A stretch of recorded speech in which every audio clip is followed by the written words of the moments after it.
Former MK Dons manager, Karl Robinson, is with us. The reason, Karl, I mentioned the MK Dons, I told you one day I went out to see one of your games. Yeah. I think we were playing Peterborough, McElhenney's Peterborough.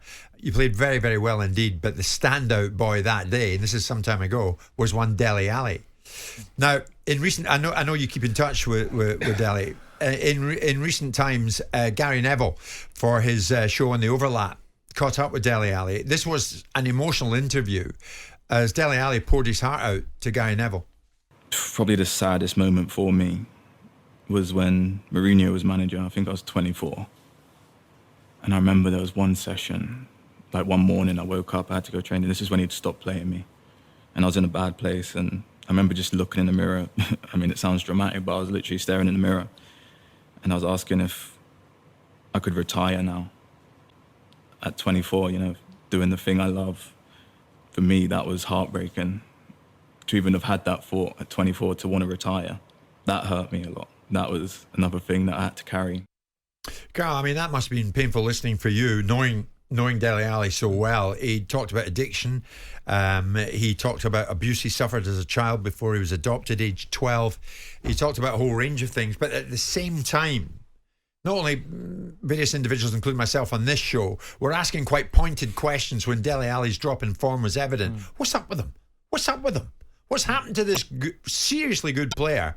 And why has he deteriorated so spectacularly? Well, now maybe people like myself have got to think, yeah, that's got to come into it. Yeah. You've spoken to him recently? Yeah, it's something I've known for a while.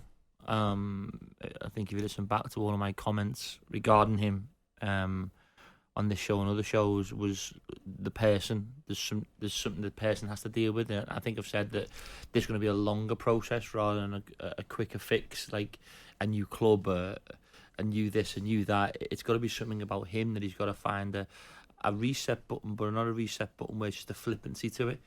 There's got to be some sort of delve into the depths of some of the stuff that he's had to deal with. I watched 20 minutes and it's some of the stuff that I knew and just seeing him and knowing him as a person.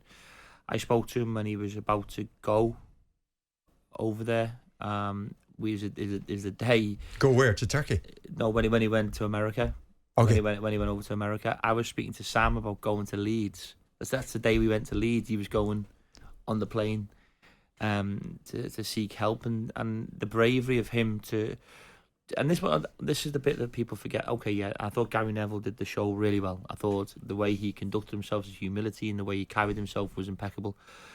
But the decisions that Dele made to go on his own and keep that to himself when everyone around was speaking and criticising, the bravery showed to himself first and foremost. That's the most important thing, is he as well. And to go and take that risk, some will say. Some will then say he needed to go to America and to work on himself, and then to come back and to do the article that he did and to be open and transparent. There's always going to be kickbacks from it. We all live in a vicious world where there's always going to be a negativity still thrown at him, even off the back of something that he's done. But I think that the place he's in right now, he seems to be in a good place. I think the fact that he's injured mightn't be a bad thing short term. I know he'll say he wants to play, but I think just he's done it. He's still got that time to sort of set himself to get ready and to go again. See, it's a hostile place these days with social media, Alex. I mean, many people, when this came out with Neville, said, well, if he's depressed, all he's got to do is look at his bank balance. Yeah, I mean, that's a very simplistic way of looking at it. The question I'd ask, you said you knew for a while, Karl. How long are we talking? How long have Tottenham known for, do you think, for example? Did they know when he suffered from that dip in form that maybe it was because he was addicted and taking sleeping tablets on a regular basis? I don't know too much about whether the clubs would know about the addictions. I think they're things that he would have probably kept to himself. But the obvious dip in form wasn't talent. It's certainly not talent. It's certainly not a work ethic. I think I get him still on here about the Mourinho one where he said about his training habits and it was a recovery day. I think that people knew there was something, but I don't think he was maybe willing to talk either. And the fact is now he's got to that point in his life where he has to. There's nowhere else to go. It was something I did struggle with listening to it, but knowing him and it was almost one of the most proudest I've ever been of him as a person.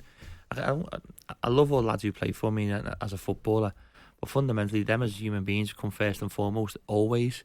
And I think one of the things that came across, the relationship they had with Mauricio was also incredibly important. I remember going to Spurs a few times and speaking to Mauricio with Dele was there, and you could see that rapport that he had with him and that belief that Mauricio had in him, and the way Dele saw the little cheeky chappy sort of response he'd give. But sometimes that the world of football can trap you into a situation where you feel there's nowhere else to go. I mean, and when also, you manage, Carl, are there's you hangers aware on as well, though, Jim, and you know on. this. There's hangers on right the way across our industry. There always has been, where the wrong people get involved in situations as well. I'm not saying it's in this situation, but you can imagine that this is not all. There would have been an element of fear that goes across going from MK Dons to Spurs, and what type of people do you get involved in them? I mean, you've managed 700 games and your target's 1,000, so you know players inside out. Are you aware of underlying problems away from the football pitch? I don't think you're 100% ever aware. I think that's the importance of these shows, that we have to enlighten people to understand that there is people struggling that do go around. There be people in this building today that be having bad times but don't have that ability to speak out. And I think one thing that we do carry within our industry, especially within the media where we talk about, we have a gravitas that people do listen. And I think the fact is that you've got people of an ilk where they're to be looked up to be inspired to be, and people who think the money's the be all and end all. It's certainly not. His health, his mental health, his physical health come first. He's 27. Are we still to see the best of him? Yeah, I think there is. And I said this when me and Stuart had a debate on your show, and the reason, because I knew this was part of the process that he was on, that I think that over a longer period of time and listening to him, and the one words he did say to me, he seems to got that little bit of. Dele played like he was free. You remember the Crystal Palace goal that he scored, and the goal against Chelsea, and it just there was a sense of arrogance about him, that he just went on a football pitch with a freedom that we all, and that's what really enlightened us when we watched him play. And I just feel like the structure of maybe the managers, and then his life of it's the whole aspect of his life that has probably put him in the situation. But I think it's what he's done, and you know what, it will save a life. There's no stat out there that how many people talk, how many lives save, and that's important as well. Just what we're speaking about today, there could be somebody listening that thinks, I'm going to speak to somebody or speak. Yeah. We'll never know. Yeah, and we'll never know the importance of the criticism that we give, the support that we give, or also when we're having a bad time, not feeling frightened to speak about it. Lots of good points. Well said, Carl. Thank you so much for that. Jim White and Simon Jordan. Monday to Friday mornings from 10 on AM, on DAB, via the talkSPORT app and on your smart speaker. talkSPORT.